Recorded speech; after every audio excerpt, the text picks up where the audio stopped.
Hello students, हम लोग करने वाले हैं क्लास 10th टर्म 2। आपका मैथ्स का एग्जाम है तो chapter number 4 that is quadratic equation के कुछ selected NCERT and NCERT exemplar questions. चलिए स्टार्ट करते हैं। फर्स्ट क्वेश्चन है, find the values of k for each of the following quadratic equation so that they have two equal roots.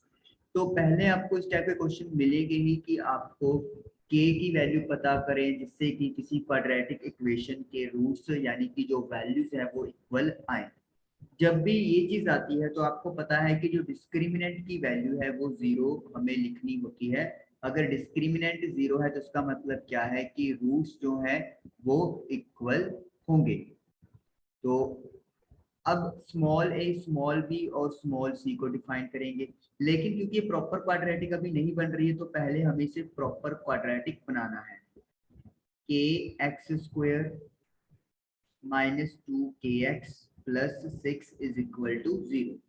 तो small a that is coefficient of x square, small b that is coefficient of x and constant term that is 6। तो ये हम लोगों ने a b से define कर लिए। Now you know discriminant का फॉर्मूला होता है b स्क्वायर माइनस 4ac। तो by condition b square minus 4ac should be equal to 0।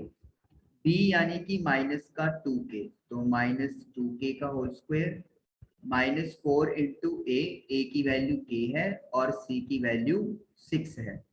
तो 4k square -24k is equal to 0। 4k आप लोग कॉमन निकाल लोगे तो it will be k -6 is equal to 0। तो इसका मतलब है कि 4k भी 0 हो सकता है या फिर k -6 इज इक्वल टू 0 हो सकता है। तो 0/4 दैट इज k की वैल्यू एक तो 0 आ गई और एक k की वैल्यू 6 आ गई। तो यानी कि दो पॉसिबल वैल्यूज आ गई, k is equal to 0 and k is equal to 6। लेकिन however k is equal to 0 is rejected। k की वैल्यू जो 0 आई इसको रिजेक्ट करेंगे। why? because if we put k is equal to 0 in one, जो equation है अगर हम लोग k की वैल्यू 0 पुट करते हैं तो ये टर्म भी 0 बन जाएगा, ये टर्म भी 0 बन जाएगा। तो क्या मिलेगा आपको? 6 is equal to 0 which is false. तो इसीलिए k की वैल्यू जो 6 आई है वो हमारा एक आंसर बनेगा। तो k is equal to 6 is the right answer. तो इस तरीके से ये क्वेश्चन आपको 2 मार्क्स में मिल सकते हैं, तो आपको ऐसे क्वेश्चन की तैयारी जरूर करनी है। नेक्स्ट, अब जो सेकंड क्वेश्चन है statement wise question. Two water taps together can fill a tank in 9/8 hours. तो एक टैंक है जिसे दो टैप्स मिलके इतने टाइम में भर रही है। ये जब आप इसको सॉल्व करेंगे तो it will be no it is like that 9/8/3। I have to check, मुझे चेक करना है एक मिनट यहाँ पे। याद है ये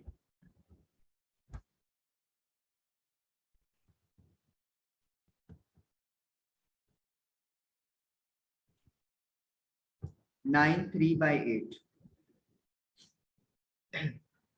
तो दोनों में से कोई भी सही नहीं था। तो 9/3/8 it means it will be 75/8 hours. The tap of larger diameter takes 10 hours less than the smaller one to fill the tank separately. एक टैप बड़ी लगी हुई है और एक टैप स्मॉलर है। अगर अकेला बड़ा टैप चलता है तो वो 10 घंटे कम लेगा स्मॉलर वन से टैंक को फिल करने में। Find the time in which each tap can separately fill the tank. तो हमें वो टाइम कैलकुलेट करना है जब हर टैप अलग अलग से टैंक को फिल कर सकती है। अब इस क्वेश्चन में देखिए सिंपल चीज क्या है, ये क्वेश्चन क्यों कर रहे हैं, क्योंकि डायरेक्टली क्वाड्रेटिक इसमें नहीं बनेगा, थोड़ा सा 2 से 3 स्टेप जो है वो हमें याद करने पड़ते हैं। चलिए स्टार्ट करते हैं। पहले तो अपन एक टैंक बना लेते हैं ताकि हमें समझना थोड़ा आसान हो जाए कि रियलिटी में वो कहना क्या चाहता है। सपोज कर लें ये एक टैंक है जिसे हमें पानी से भरना है। और ये सपोज कर लेते हैं हम लोग टैप फर्स्ट लगी हुई है और ये सपोज कर लेते हैं टैप सेकंड लगी हुई है। ये टैप बड़ी है, लार्जर डायमीटर, और ये स्मॉलर टैप है। तो दोनों ही पानी भर रही है और दोनों भर के कितना टाइम ले रही है, 75/8 आवर्स। लेकिन हमें इंडिविजुअल का टाइम निकालना है। सबसे पहले हम लोग वॉल्यूम लेट करेंगे टैंक का। Let the volume of tank, यानी कि वी लेट कर लेते हैं कि वी जो है वो वॉल्यूम है टैंक का, इतना पानी उसके अंदर आएगा। Now let the time taken by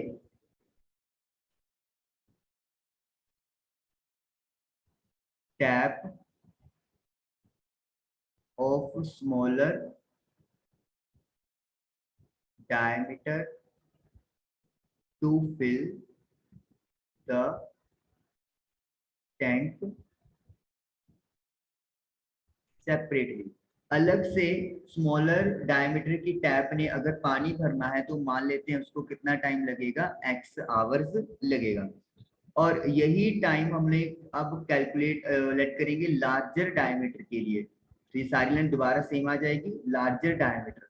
अब देखिए लार्जर वाली जो है वो 10 घंटे कम ले रही है, तो अगर स्मॉलर वाली x घंटे ले रही है तो लार्जर वाली x माइनस 10 आवर्स लेगी टैंक को कंप्लीटली भरने में। अब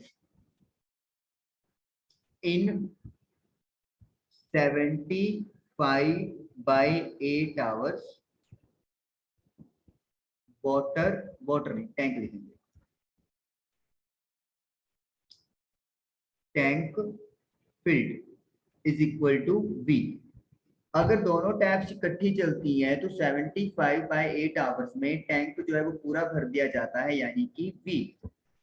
तो 1 आवर में कितना टैंक भरा जाएगा, वी को डिवाइड करेंगे 75/8 से तो इट विल बी 8v/75। ये जो आपका टैंक फिल किया है, ये दोनों टैप्स ने जब इकट्ठी चली तब ये हमारा टाइम कैलकुलेट हुआ है। 75/8 आवर्स वो टाइम है जब दोनों टैप इकट्ठी चलेंगी और टैंक को 75/8 आवर्स में फिल कर देगी। तो 1 आवर में जो दोनों टैप है वो इतना वाटर टैंक के अंदर भरने वाली है। उसके बाद हम लोग बात करेंगे अब स्मॉलर टैप की। स्मॉलर टैप x आवर्स में कितना टैंक फिल कर रही है, tank filled bye smaller by tap of smaller diameter, वो भी पूरा फिल कर रही है क्योंकि हमने ये लेट किया है, तो यानी कि v। तो फिर 1 आवर में कितना पानी फिल होगा, it will B v/x, x divide में चला जाएगा। तो यानी कि ये टाइम किसके लिए, ये कितना वॉल्यूम आ गया, v/x 1 आवर में जो स्मॉलर डायमीटर वाली टैप भरने वाली है। अब बात करेंगे लार्जर वाली। लार्जर वाली टोटल कितना टाइम ले रही है, x माइनस 10 आवर्स। तो वो पूरा पानी पी भर रही है। तो 1 आवर के अंदर इट विल टेक, ये लार्जर वाली v/x-10, यानी कि 1 आवर में बड़ी जो टैप है, बड़ी डायमीटर वाली टैप है, वो कितना पानी भरेगी, v/x-10। तो अगर हम लोग बात करें तो हमारे पास 1 आवर का वाटर आ गया है दोनों टैप्स के लिए, स्मॉलर के लिए और लार्जर के लिए। तो इसका मतलब क्या होगा, जो 1 आवर में पानी भरा स्मॉलर डायमीटर ने, जो 1 आवर में बड़ी डायमीटर की टैप ने भरा, वो इक्वल किसके होगा, वो दोनों के 1 आवर के पानी के इक्वल होगा। तो हमें क्या लिखना है यहाँ पे, हम लोग लिखेंगे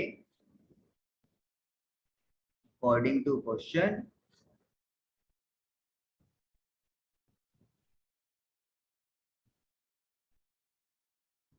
tank filled by tap of smaller diameter tank filled by tap of larger diameter is equal to tank filled by both taps। और ये किस टाइम के लिए है? This is for 1 hour. 1 hour के लिए ये कंडीशन हमारे पास है। तो स्मॉलर डायमीटर ने कितना पानी भरा है? V upon x.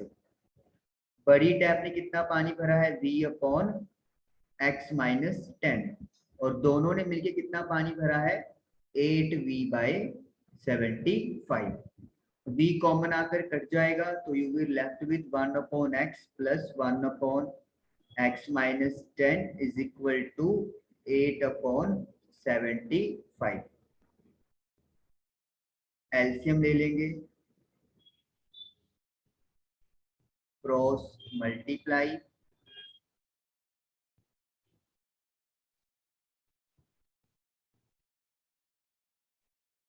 तो x के sorry x plus x 2x minus का 10 अपॉन x को x के साथ मल्टीप्लाई करेंगे एक्स स्क्वायर, 10 को x के साथ करेंगे 10x। 2 ऊपर से कॉमन आ सकता है,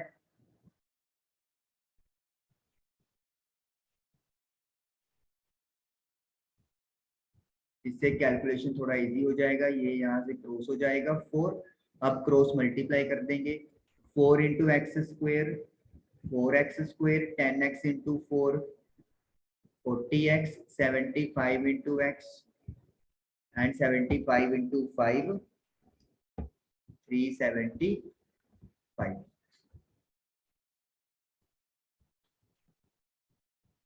x वाले एक साइड कर लो,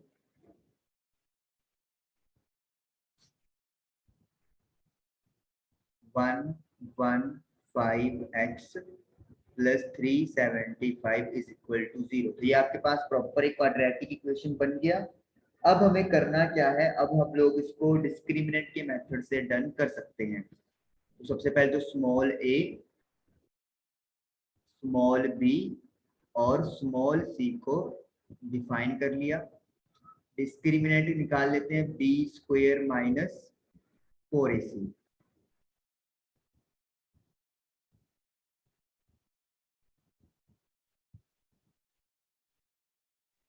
तो 115 का स्क्वायर करेंगे हम लोग,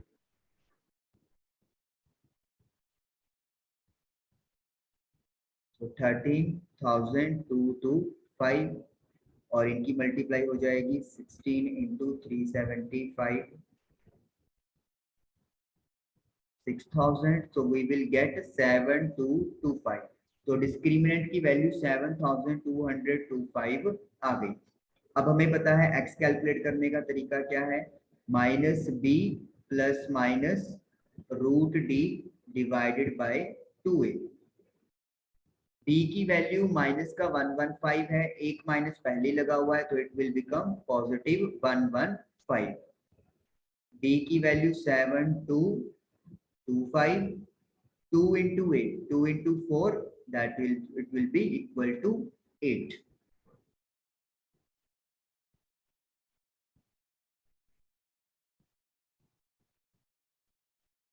Now x is equal to 115 plus minus 7225 का हम लोग क्या निकाल लेंगे? रूट निकाल लेंगे।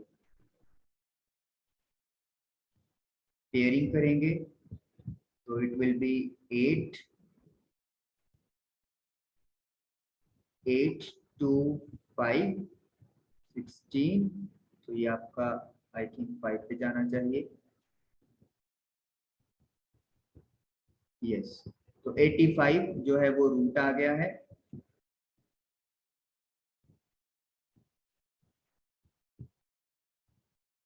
Divide by 8।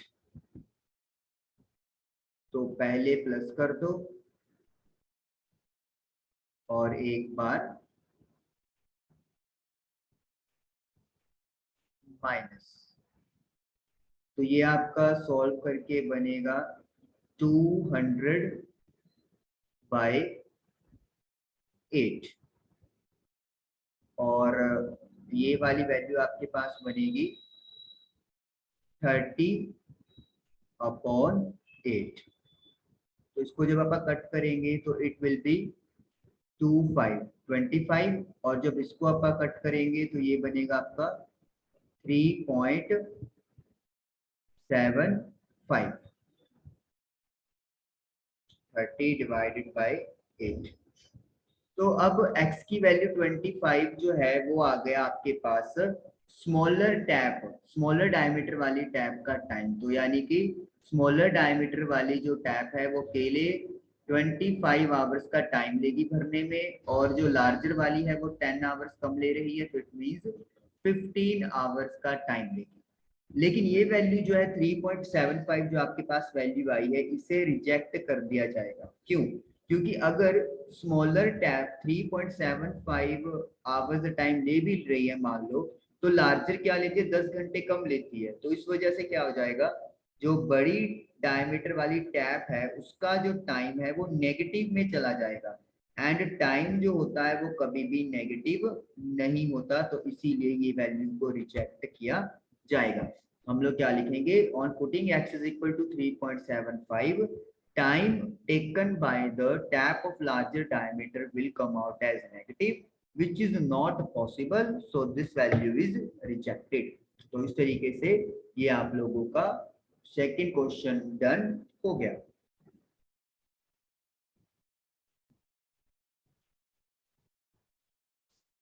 तो इस तरीके से हम लोगों ने सेकंड क्वेश्चन किया। नाउ थर्ड क्वेश्चन, मार्क्स वाले क्वेश्चन आपको मिल सकते हैं। क्या क्वेश्चन है, in a class test sum of Shefali's marks in mathematics and English is 30।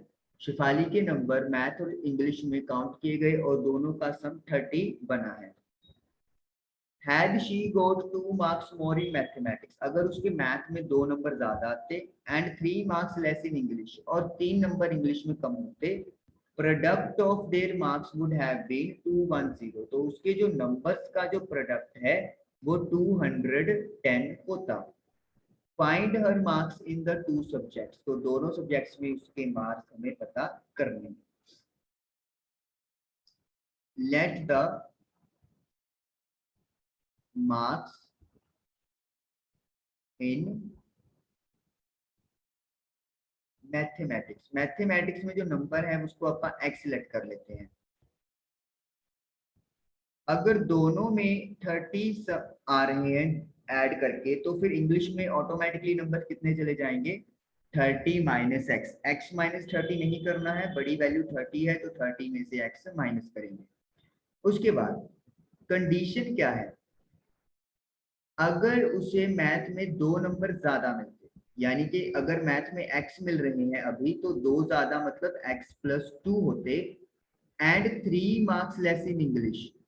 3 marks मतलब जितने अभी आ रहे हैं उसमें से 3 क्या करेंगे, minus. Product of their marks, तो इनका जो प्रोडक्ट है मतलब मल्टीप्लाई, वो कितना होता, 210 होता। तो इसको आप सॉल्व करेंगे। 30 में से 3 गया 27, तो x को 27 से करेंगे 27x, x को माइनस एक्स से करेंगे माइनस एक्स स्क्वायर, 2 को 27 से करेंगे 54 और 2 को x के साथ करेंगे 2x। तो ये आपका बन गया माइनस एक्स स्क्वायर, 27 में से 2 गया 25x और 210 इधर आके नेगेटिव हो जाएगा। 54 भी है, 54 भी लिखेंगे अपन। 54 इधर ही है तो प्लस का ही रहेगा, इसमें कोई चेंज नहीं करेंगे। Now it is like this, minus x square plus 25x, 210 में से 210 में से 54 हम लोग माइनस करेंगे तो इट विल बी 156, लेकिन 210 का साइन नेगेटिव लगाएंगे। अब साइन चेंज कर देंगे तो पूरी इक्वेशन को माइनस के साथ मल्टीप्लाई करना पड़ेगा। चलिए अब करते हैं डिस्क्रिमिनेंट वाला ही यूज कर लेते हैं, या फिर अगर आप फैक्टर कर सकते हो तो फैक्टर भी आप कर सकते हो, आपकी मर्जी है। जो भी कुछ मेंशन नहीं है तो आप जो भी मेथड चाहो आप लोग यूटिलाइज कर सकते हो, कोई बाउंडेशन यहाँ पर नहीं है। तो a की वैल्यू 1 है, coefficient of x square, x का कोफिशिएंट -25 है और कांस्टेंट 156 है। तो सबसे पहले डिस्क्रिमिनेंट निकाल देते हैं, b स्क्वायर -4ac -25 का स्क्वायर 4 इंटू ए इंटू सी, 25 का स्क्वायर 625, 4 को मल्टीप्लाई करेंगे 156 से तो 624 आएगा, तो माइनस करके डिस्क्रिमिनेंट 1 आ गया। तो x का जो फॉर्मूला है वो -b plus minus √d upon 2a -b। तो माइनस एक फॉर्मूले का है और एक b की वैल्यू के साथ लगा हुआ है, तो इट विल बिकम पॉजिटिव का 25। डिस्क्रिमिनेंट की वैल्यू 1 आई है, 2 into A 2 into 1 it will B 2, 1 का रूट 1 होता है। तो इसका मतलब क्या है, एक बार हम लोग 25 प्लस 1 लिखेंगे और एक बार 25 माइनस 1 लिखेंगे। ये बन जाएगा आपका 26 अपॉन 2 और ये बन जाएगा 24 अपॉन 2। तो क्रॉस करके यू विल गेट 13 एंड 12। तो इसका मतलब क्या हुआ, अगर मैथमेटिक्स में 13 मार्क्स आए हैं तो इंग्लिश में 30 minus x that is 17 marks आएंगे। अगर हम लोग 12 वाली वैल्यू लेते हैं तो अगर मैथ्स में 12 आते हैं तो इंग्लिश में 30 माइनस 12 दैट इज 18 मार्क्स आ सकते हैं। तो इसका मतलब क्या है कि यहाँ पर दो वैल्यूज या दो पॉसिबिलिटीज हैं जो कि इन दोनों कंडीशन को सेटिस्फाई करवाएंगे। तो दोनों ही आपको आंसर लिखने हैं, 13,17 या फिर 12,18। तो इस तरीके से मैथमेटिक्स और इंग्लिश के मार्क्स कैलकुलेट हो गए। Next question, find the roots of the following equation. आपको इक्वेशन दी गई है तो आपको इसके रूट्स यानी कि जीरोस फाइंड आउट करनी है। तो उसके लिए आपको क्या करना है, पहले तो इसको प्रॉपरली क्वाड्रेटिक में बनाएंगे और एलसीएम लेके इसको सॉल्व करेंगे।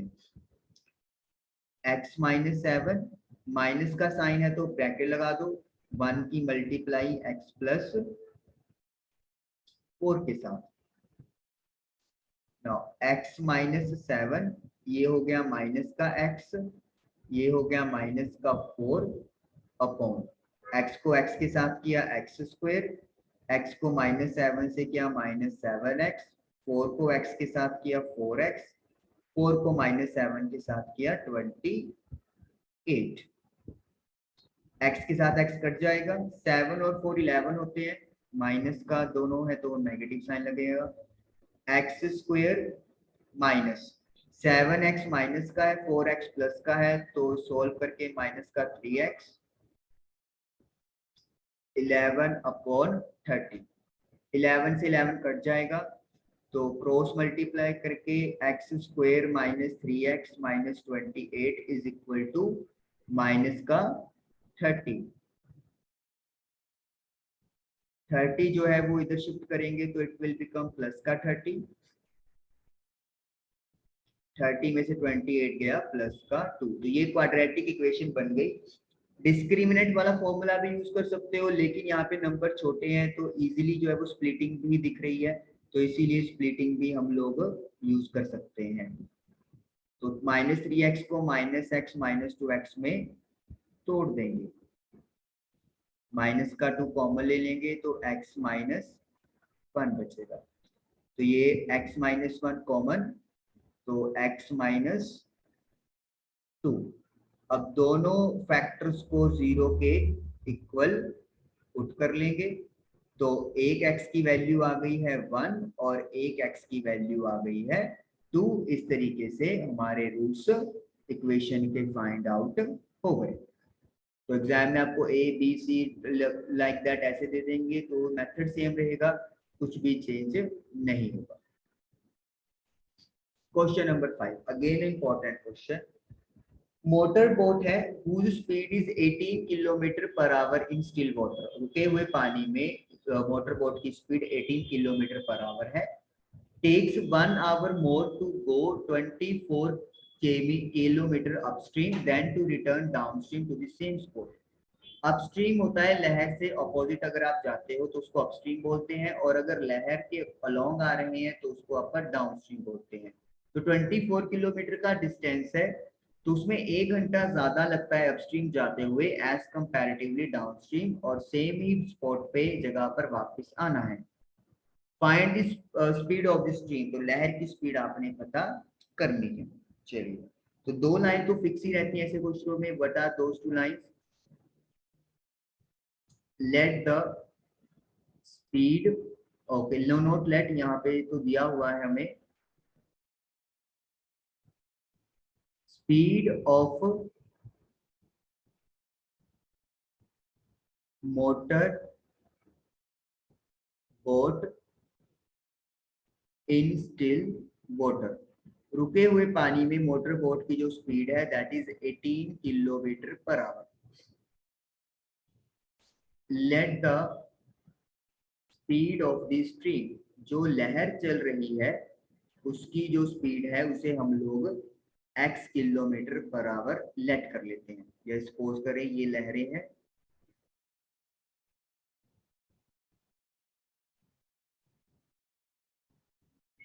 और ये एक मोटर बोट है। सपोज कर लेते हैं लहर की जो स्पीड है वो लाइक दिस इस डायरेक्शन में है, और अगर इसी डायरेक्शन में आपकी बोट जा रही है तो इसको आप मानते हैं डाउनस्ट्रीम, क्योंकि वो लहर के अलोंग है। और अगर इस डायरेक्शन में चलती है बोट तो उसे आप मानेंगे अपस्ट्रीम, क्योंकि मूवमेंट दोनों का ऑपोजिट हो गया, तो इसी चीज को अपस्ट्रीम और डाउनस्ट्रीम माना जाता है। तो अब अपस्ट्रीम की जो स्पीड है वो क्या होगी? देखिए, अब अपस्ट्रीम में जो स्पीड है वो माइनस होगी, क्योंकि डायरेक्शन ऑपोजिट होने की वजह से लहर उसे अपोज करेगी, तो इसीलिए जो मोटर बोट की स्पीड है वो कम हो जाएगी, 18 minus x kilometre per our रह जाएगी। और अगर हम लोग डाउनस्ट्रीम की बात करें तो अब जो लहर है उसको पुश करेगी, यानी कि जितनी स्पीड से मोटर बोट चल रही है उसकी स्पीड में जो एक्स है वो बल्कि क्या हो जाएगा, ऐड हो जाएगा। तो अपस्ट्रीम स्पीड कम हो गई और डाउनस्ट्रीम स्पीड बढ़ गई है। उसके बाद अब जो हमें दिया हुआ है, देखिए time taken for upstream distance. Upstream distance को कवर करने के लिए कितना टाइम लेंगे? टाइम का फॉर्मूला क्या होगा? Distance upon speed. डिस्टेंस कितना है? 24, और अपस्ट्रीम की बात हो रही है तो अपस्ट्रीम में स्पीड कितनी है? 18 माइनस एक्स। तो ये तो हो गया अपस्ट्रीम का टाइम। अब time taken for downstream, same formula लगेगा, distance divided by speed. Distance तो सेम ही है क्योंकि उन्होंने लिखा है return downstream to the same spot, तो डिस्टेंस तो चेंज नहीं होगा, लेकिन जो स्पीड है डाउनस्ट्रीम में वो बढ़ गई है, वो हो गई है 18 प्लस एक्स। अब कंडीशन के अकॉर्डिंगली क्या है कि अपस्ट्रीम जाने में 1 घंटा ज्यादा लगता है, तो इसका मतलब क्या हो गया कि अपर लाइन लिखने की बजाय थोड़ा सा इजी कर लेते हैं, इस टाइम को आप T1 लेट कर लो अपस्ट्रीम को, और डाउनस्ट्रीम के टाइम को T2 लेट कर लो। तो कंडीशन क्या बोल रहे हैं कि अपस्ट्रीम जाने में डाउनस्ट्रीम के कंपैरेटिवली 1 आवर ज्यादा लगता है। अगर डाउनस्ट्रीम में 10 घंटे लग रहे हैं तो अपस्ट्रीम में आपको 11 घंटे लगेंगे। तो इक्वल कब होगा? जब आप डाउनस्ट्रीम वाले टाइम में 1 घंटा ज्यादा ऐड कर दोगे। तो अब T1 की वैल्यू पुट कर दो, is equal to T2 24 upon 18 plus x plus 1। अब अपन ले लेंगे LCM, तो 24 into 1 24, 18 into 1 18, x into 1 x। So 24 upon 18 minus x is equal to ये हो जाएगा 42 plus x upon 18 plus x. तो अब हमें करना क्या है, अब हम लोग करेंगे क्रॉस मल्टीप्लाई।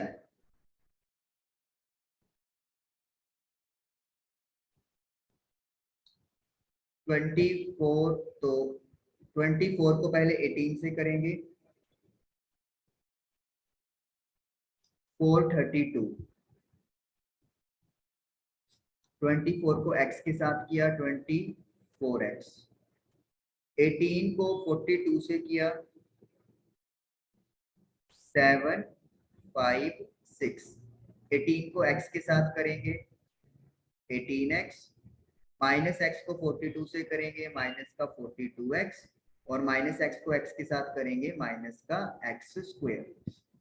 अब सारी टर्म्स को इधर शिफ्ट कर देते हैं, एक्स स्क्वायर इधर आके प्लस का हो गया, 42x भी इधर आके प्लस का हो गया, 18x माइनस का हो जाएगा, इधर 24x इधर ही है तो ये 24 प्लस का ही रहेगा, 432 पॉजिटिव का इधर ही रहेगा, 756 उधर आके माइनस का हो जाएगा। तो जो भी आप शिफ्ट करोगे उसके साइन चेंज करने हैं, जो इधर ही पड़े हुए हैं उनमें हम लोग कोई भी चेंज नहीं करेंगे। तो ये अपने पास इक्वेशन जो है वो बन गई है। इरेज कर लेते हैं आपका थोड़ा सा पार्ट, क्वेश्चन इरेज कर दिया। एक्स स्क्वायर, तो 42 माइनस 18 प्लस 24, तो ये आपके पास आ गया 48x, और 756 में से 432 माइनस करेंगे तो 324 आएगा विद नेगेटिव साइन। तो ये हमारे पास क्वाड्रेटिक इक्वेशन तैयार हो गया। अब हमें क्या करना है, अब हम लोगों को इसको सॉल्व करना है ताकि x की वैल्यू आ जाए जो कि स्पीड ऑफ स्ट्रीम है, जो हमें पता करनी है। इरेज कर लेते हैं।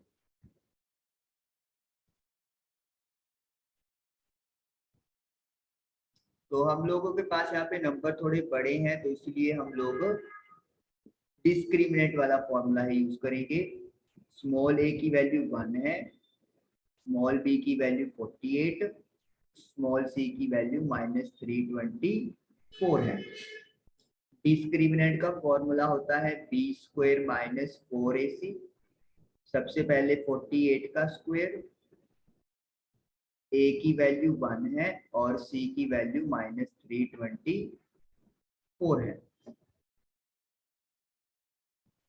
48 इंटू 48 करेंगे तो हमें मिलेगा 2304, माइनस माइनस प्लस हो जाएंगे। 324 को 4 से मल्टीप्लाई किया तो 1296, और जब हम लोग इसमें ऐड करेंगे 2304 तो 3600 हमारा बन गया। तो d की वैल्यू 3600 आ गई। अब x को कैलकुलेट करने का formula -b plus minus √d upon 2a। तो माइनस b की वैल्यू 48, d यानी कि 3600 divided by 2a, 2 into 1 that is 2। 3600 का रूट 60 होता है, तो एक बार हम लोग वैल्यू पॉजिटिव 60 का लिखेंगे और एक बार वैल्यू हम लोग माइनस का लिखेंगे। तो ये आपके पास आ गया 60 minus 48 that is 12/2 that is equal to 6 kilometre per hour. तो यानी कि जो स्पीड है स्ट्रीम की, लहर की जो स्पीड है वो 6 किलोमीटर पर आवर है। अब यहाँ पे एक चीज आप लोगों को देखिए कि ये वैल्यू नेगेटिव आएगी क्योंकि ऊपर दोनों नंबर नेगेटिव है। तो नेगेटिव जो है वो स्पीड कभी नहीं होती, तो इसीलिए ये वैल्यू को हम लोग क्या कर देंगे, रिजेक्ट कर देंगे। हम लोग लिख देंगे as speed can never be negative so this value is rejected. तो इस तरीके से आपका आंसर 6 किलोमीटर पर आवर पे कन्फाइंड हो जाएगा। तो ये हो गया आपका क्वेश्चन नंबर 5। क्वेश्चन नंबर 6 देखिए, a rectangular park is to be designed whose breadth is 3 meter less than its length. एक रेक्टेंगुलर पार्क डिजाइन करना है। सपोज कर लेते हैं रेक्टेंगुलर पार्क हो गया, तो जो उसकी ब्रेड्थ है ए बी सी डी, ये पार्क लगा लो। ए बी लेंथ हो गई, बी सी ब्रेड्थ हो गई, सी डी भी लेंथ हो गई और ए डी भी ब्रेड्थ हो गई। तो area is to be 4 square metre more. Area जो है इसका वो 4 स्क्वायर मीटर ज्यादा होना चाहिए then the area of park, उस पार्क के एरिया से that already been made in the shape of आइसोस्केल ट्रायंगल, जो कि पहले से ही आइसोस्केल ट्रायंगल यानी कि जिसकी दो साइड बराबर है उस शेप में बना हुआ है। विद इट्स बेस, जब इस ट्रायंगल का base as the breadth of the rectangular park, rectangular park की ब्रेड्थ का होगा। यानी कि जो बेस है, जो ट्रायंगुलर पार्क बनाना है वो या तो आप एडी पे बनाओगे या फिर बीसी पे बनाओगे, क्योंकि एडी और बीसी ब्रेड्थ को रिप्रेजेंट कर रही है। सपोज कर लो मैं यहाँ पर एडी के ऊपर ये ट्रायंगुलर पार्क बना देता हूँ। ये आइसोस्केल ट्रायंगल है और इसका एरिया और इस एरिया में 4 स्क्वायर मीटर का डिफरेंस है। तो एल्टीट्यूड 12 मीटर है। एल्टीट्यूड मतलब परपेंडिकुलर आप बोल सकते हो। This is given as 12 metre. इसको आप पी आर लेट कर लेते हैं। तो अब हमें लेंथ और ब्रेड्थ पता करनी है हमारे इस रेक्टेंगुलर पार्क के। फिगर दिया हुआ है लेकिन हमें कोई जरूरी नहीं है कि फिगर मिले, क्योंकि जो इंफॉर्मेशन दी है इस क्वेश्चन में उसके अकॉर्डिंगली फिगर देने की जरूरत नहीं है। तो इसीलिए बिना फिगर के हम लोगों ने ये डन करने की कोशिश की है। चलिए स्टार्ट करते हैं। Let the length of the rectangular park, rectangular park की जो लेंथ है उसे अपन x मीटर लेट कर लेते हैं। तो फिर जो ब्रेड्थ है वो कितनी हो जाएगी, उन्होंने बोला है जो ब्रेड्थ है वो 3 मीटर छोटी है, तो यानी कि x माइनस 3 हो गया। नाउ अब क्या हम लोग एरिया कैलकुलेट कर सकते हैं? एरिया आपको पता है लेंथ इंटू ब्रेड्थ होता है, तो x multiply by x minus 3, यानी कि ये बन गया आपका x square minus 3x metre square, तो स्क्वायर मीटर। तो ये आपका एरिया आ गया है रेक्टेंगुलर पार्क का। अब अगर हम लोग बात करें आइसोस्केल ट्रायंगल के पार्क वाले एरिया की, एरिया ऑफ आइसोस्केल ट्रायंगल पार्क, ये वाला। तो ये ट्रायंगल है और परपेंडिकुलर हमें दिया हुआ है, तो हम लोग क्या लगाएंगे formula, half into base into altitude. जो बेस है वो क्या है, breadth of this rectangular part, और ब्रेड्थ क्या लेट किया हमने, x माइनस 3, और जो एल्टीट्यूड है वो ऑलरेडी गिवन है दैट इज 12। तो ये कट के 6 आ गया, तो ये बन गया 6x माइनस 18 का स्क्वायर मीटर। तो इस तरीके से हमारे पास ये रेक्टेंगुलर पार्क का एरिया आ गया है और ये आपके पास आइसोस्केल ट्रायंगल वाली शेप के पार्क का एरिया आ गया है। अब कंडीशन क्या दी हुई है हमें उस पर चलेंगे। इसको आप इरेज कर देते हैं फिगर की, क्योंकि फिगर के अकॉर्डिंगली हमारा सब डन हो चुका है। कोई कंडीशन ये है, इसको अगर मैं एरिया A1 लेट कर लूं और इसको अगर मैं एरिया A2 लेट कर लूं, तो जो रेक्टेंगुलर पार्क का एरिया है दैट इज A1, वो आइसोस्केल ट्रायंगल पार्क वाले एरिया से 4 स्क्वायर मीटर ज्यादा है। तो यानी कि अगर A2 में मैं 4 ऐड कर दूंगा तो वो एरिया A1 के इक्वल हो जाएगा।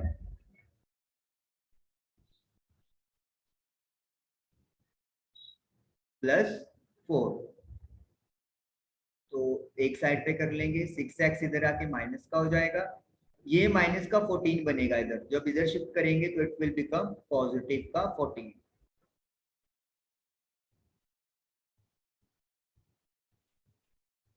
स्प्लिट कर लेंगे क्योंकि नंबर छोटे हैं और कोई ज्यादा कंफ्यूजन भी नहीं है, तो -7x minus 2x, x common ले लेंगे तो x माइनस 7, -2 कॉमन ले लेंगे तो x minus 7। x minus 7 common लिया तो it will be x minus 2 is equal to 0। दोनों फैक्टर्स को इक्वल टू 0 पुट कर दो, तो एक x की वैल्यू आपके पास 7 आ गई है और एक x की वैल्यू आपके पास 2 आ गई है। तो अगर हम लोग 7 पुट करते हैं तो लेंथ जो है वो पाथ की 7 मीटर हो जाएगी और जो ब्रेड्थ है वो 7 माइनस 3 दैट इज 4 मीटर हो जाएगी। लेकिन x की वैल्यू 2 जो है उसको अपने को रिजेक्ट करना पड़ेगा और उसका रीजन सिंपल है, अगर आप लेंथ को 2 मीटर लेट कर लोगे तो जो ब्रेड्थ है 2 माइनस 3 माइनस 1 हो जाएगी और ब्रेड्थ कभी भी नेगेटिव नहीं होती, तो इसीलिए x की value 2 is rejected. So our answer will be length is 7 metre and breadth is 4 metre. और इस तरीके से क्वेश्चन नंबर 6 आप लोगों का डन हो गया। Question number 6 next, train travels the distance of 480 kilometre at a uniform speed. एक ट्रेन है जो एक डिस्टेंस कवर कर रही है 480 किलोमीटर का एक यूनिफॉर्म स्पीड पे। If the speed had been 8 kilometre per hour less, अगर स्पीड 8 किलोमीटर पर आवर कम होती, it would have taken 3 hours more to cover the same distance. इसे सेम डिस्टेंस कवर करने में 3 घंटे और लगते। तो हमें इस ट्रेन की स्पीड पता करनी है। तो जो डिस्टेंस है वो हमें दिया हुआ है 480 किलोमीटर जो फिक्स है। लेट द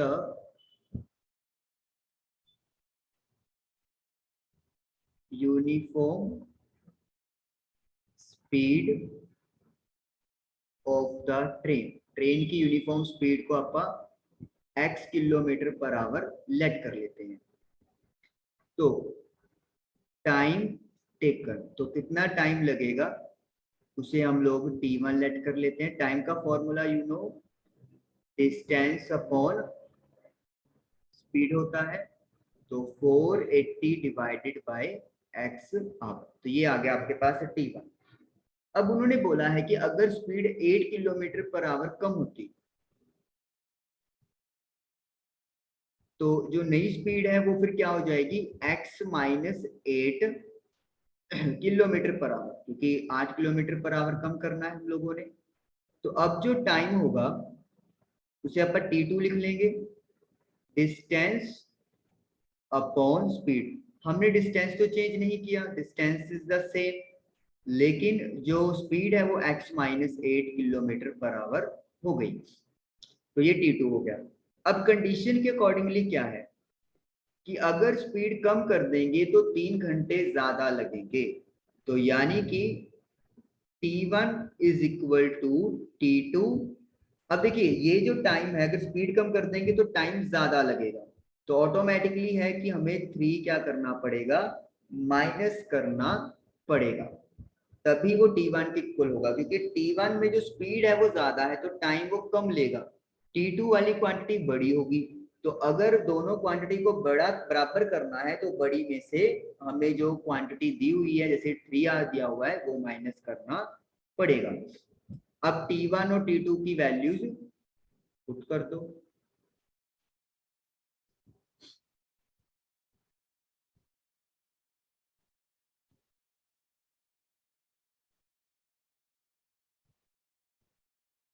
एलसीएम ले लेते हैं,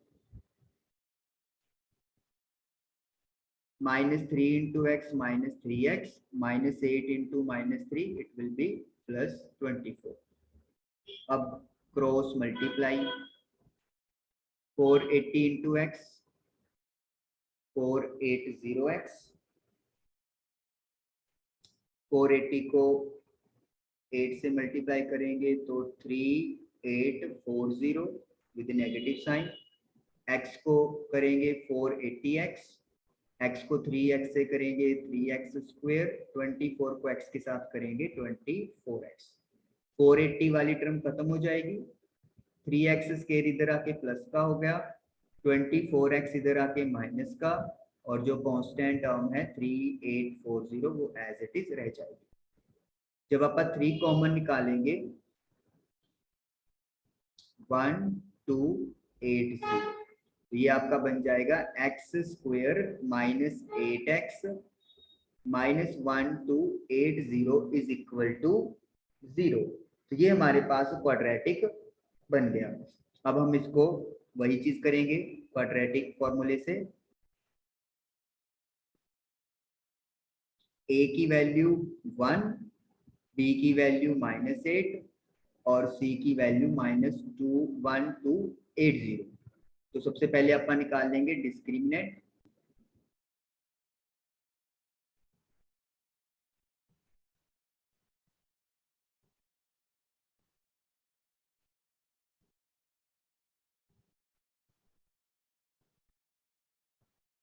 तो डिस्क्रिमिनेंट का formula b square minus 4ac minus 8 का स्क्वायर, a की वैल्यू एंड c की वैल्यू। तो ये आ गया 64 प्लस 1280 मल्टीप्लाई बाय 4 5120। तो ये आपके पास प्लस करके 5184 आ जाएगा। अब डिस्क्रिमिनेंट निकल गया है तो हमें x कैलकुलेट करना है।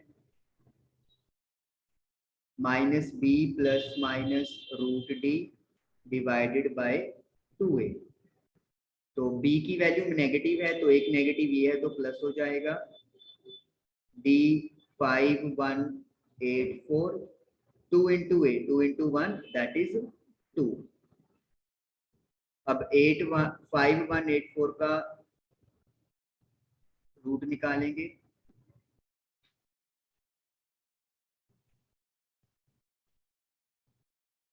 तो इट विल बी 72।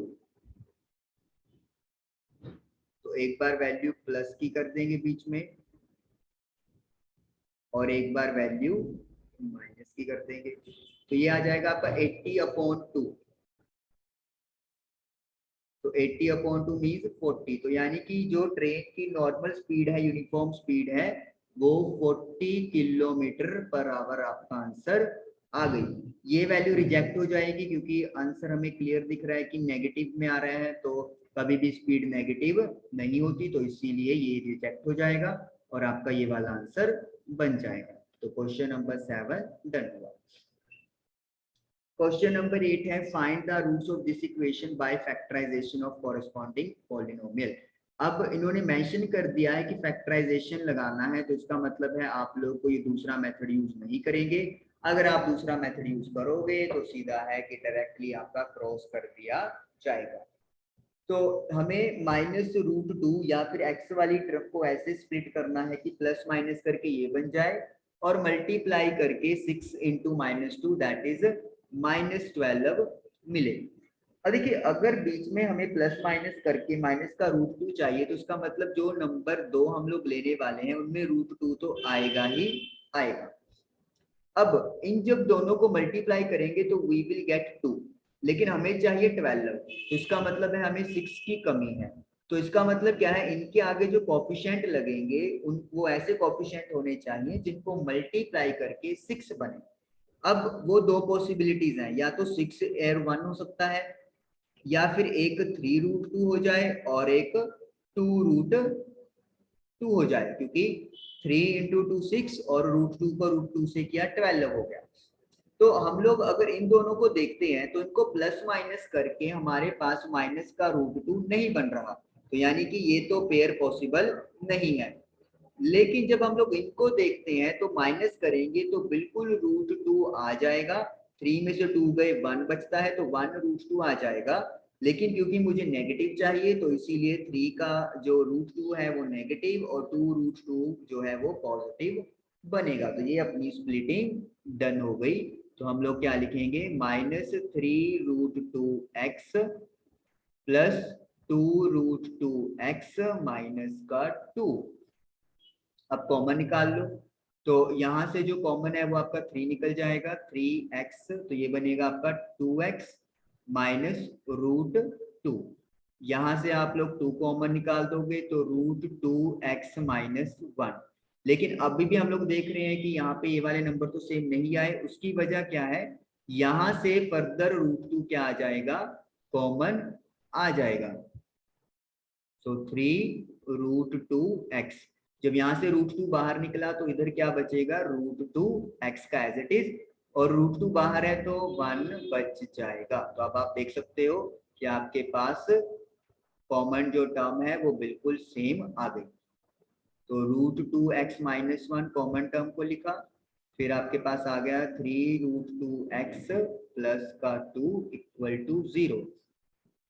तो इन फैक्टर्स को इक्वल टू 0 पुट कर देंगे दोनों में।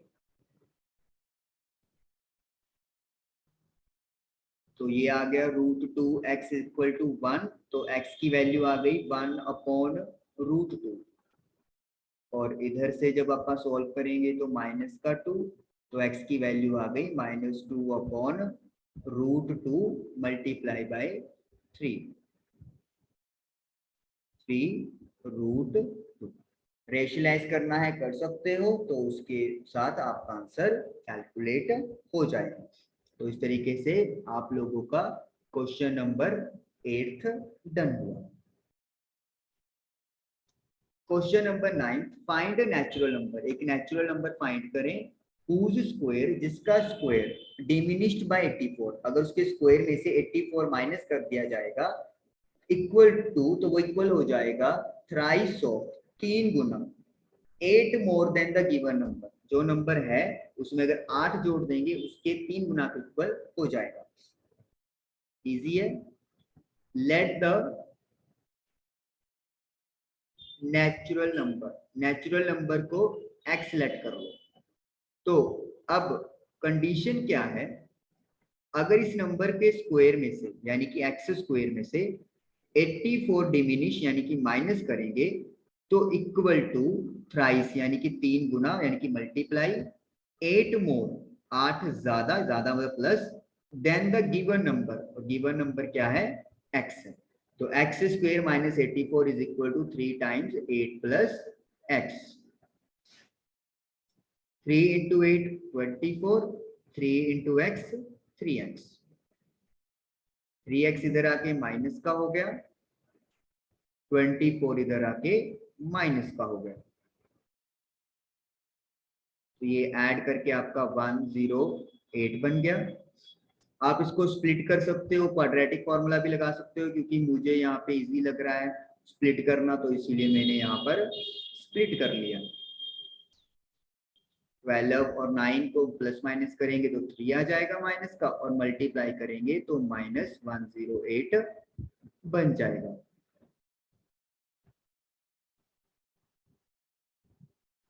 कॉमन ले लिया हम लोगों ने, तो x - 12 x प्लस 9, तो दोनों ही फैक्टर्स को इक्वल टू 0 पुट कर देंगे।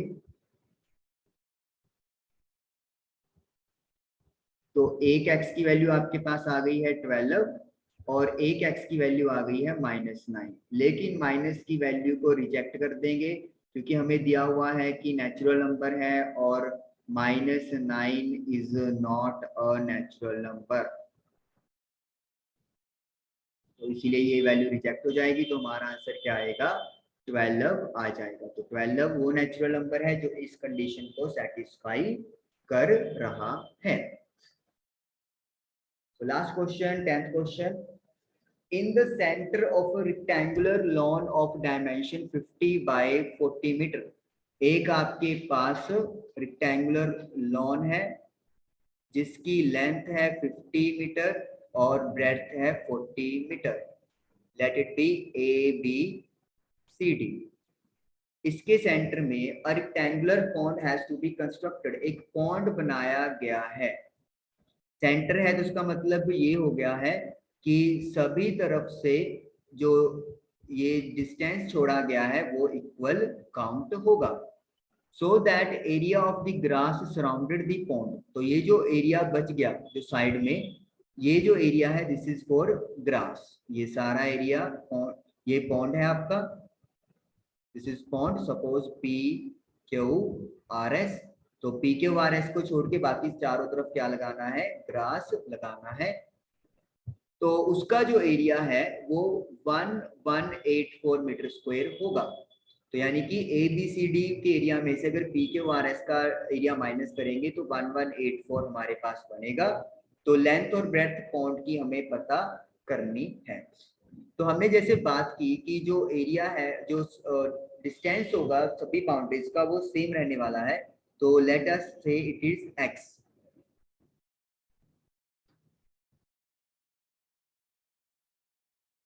तो हम लोग यहाँ पे क्या लिखेंगे, लेट द डिस्टेंस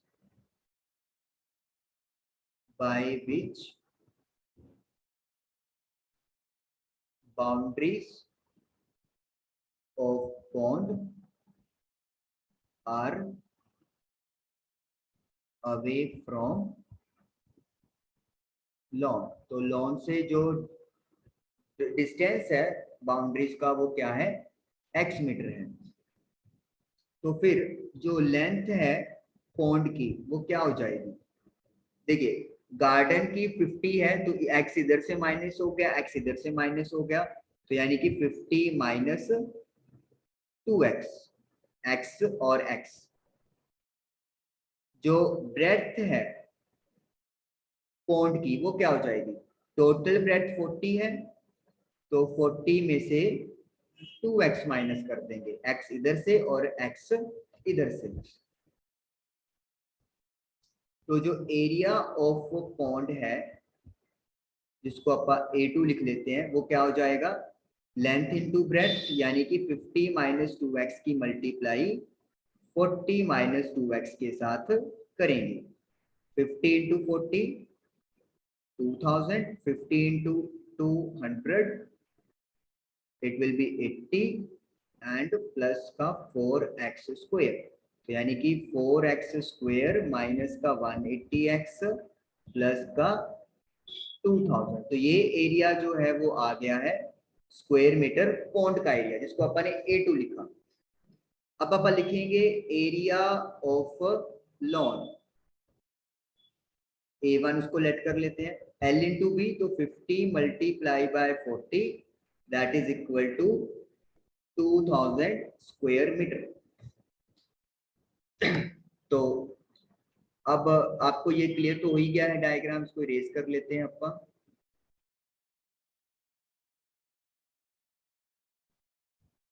अब कंडीशन क्या दी हुई है, कंडीशन ये दी हुई है कि अगर रेक्टेंगुलर लॉन के एरिया में से पॉन्ड का एरिया माइनस करोगे तो आपको क्या एरिया मिलेगा, एरिया ऑफ ग्रास मिलने वाला है। तो A1 की वैल्यू 2000 है, A2 की वैल्यू ये पुट कर देंगे क्योंकि माइनस है तो इसीलिए ब्रैकेट लगाएंगे, और is equal to area of grass जो कितना है हमारे पास 1184 स्क्वायर मीटर। जब आप इसको ब्रैकेट को खोलोगे तो साइन सभी के चेंज हो जाएंगे, -4x square plus 180x minus 1184 is equal to 0। -4 से पूरी इक्वेशन को डिवाइड कर देंगे, 296। तो ये हमारे पास क्वाड्रेटिक इक्वेशन तैयार हो गया। अब हमें करना क्या है, अब हम इसको स्प्लिटिंग मेथड या फिर क्वाड्रेटिक फॉर्मूला से कर सकते हैं। तो नंबर थोड़े से बड़े हैं तो मैं क्वाड्रेटिक फॉर्मूला यूज करूंगा, x square minus 45x plus 296। ए की वैल्यू 1 है, बी की वैल्यू माइनस का 45 है, कांस्टेंट इज 296। तो डी निकालेंगे पहले, तो B square minus 4ac minus 45 का स्क्वायर ए एंड सी। तो 45 इंटू 45 करेंगे तो 2025, नेगेटिव कैंसिल हो जाएगा। 4 की मल्टीप्लाई 296 से करेंगे तो 1184 841 हमारे पास डिस्क्रिमिनेंट आ गया। x का formula -b plus minus root D upon 2a, तो माइनस माइनस प्लस हो जाएंगे तो प्लस का 45, डी है 841, a की वैल्यू 1 है तो 2 इंटू 1 2, तो 841 का रूट ले लेंगे,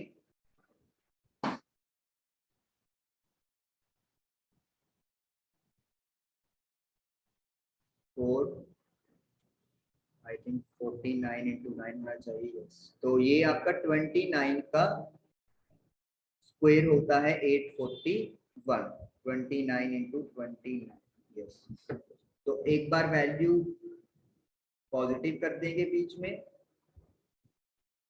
और एक बार वैल्यू नेगेटिव कर देंगे, तो 45 में जब आपका 29 ऐड करेंगे तो 74/2 दैट इज इक्वल टू 737 आ जाएगा, और जब आपका 45 में से 29 माइनस करेंगे तो 16 आ जाएगा, 16/2 दैट इज 8। तो ये हमारे पास दो डायमेंशन आ गई।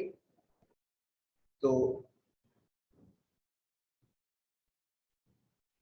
हमने लेंथ लेट किया हुआ है 50 माइनस 2x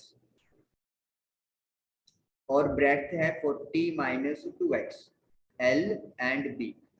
तो अगर x की वैल्यू हम लोग 37 पुट करते हैं तो 37 इंटू 2 74 हो जाएगा, और 50 में से 74 अगर माइनस करेंगे तो ये वैल्यू नेगेटिव बन जाएगी। तो इसका मतलब क्या है कि ये जो 37 की वैल्यू है इसे हमें क्या करना पड़ेगा, रिजेक्ट करना पड़ेगा। तो फिर इसका मतलब क्या है, x जो है वो 8 हमारा आंसर आएगा। तो लेंथ जो है वो आपके पास होएगी, यहाँ पे चलते हैं, तो लेंथ आपके पास बनने वाली है 50 माइनस 2 इंटू 8 16, तो दैट इज 34 मीटर, और जो ब्रेड्थ है 40 माइनस 16 दैट इज 24 मीटर। तो यानी कि जो पॉन्ड है उसका जो लेंथ है वो 34 और जो ब्रेड्थ है वो हमारे पास कितनी होनी चाहिए, 24 मीटर होनी चाहिए। तो इस तरीके से ये 10 क्वेश्चन क्वाड्रेटिक इक्वेशन चैप्टर से जो आप लोगों के एनसीईआरटी और एनसीईआरटी एग्जाम्पलर में से चुन के करवाए। आई होप कि पेपर जो है वो इसी टाइप के क्वेश्चन में से आएगा और जो डिफिकल्टी लेवल है वो इससे ज्यादा क्रॉस नहीं होगा। तो आई होप कि आप लोग को ये चीज क्लियर हुई होगी। जाते जाते क्वाड्रेटिक का जनरल इक्वेशन सुन लें और देख लें। क्वाड्रेटिक की जो जनरल इक्वेशन होती है वो होती है ax square plus bx plus c is equal to 0।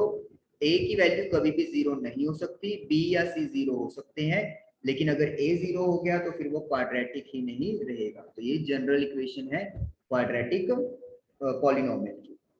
तो आई होप कि आप लोग को ये क्वेश्चन क्लियर हुए होंगे। Thank you for watching the video.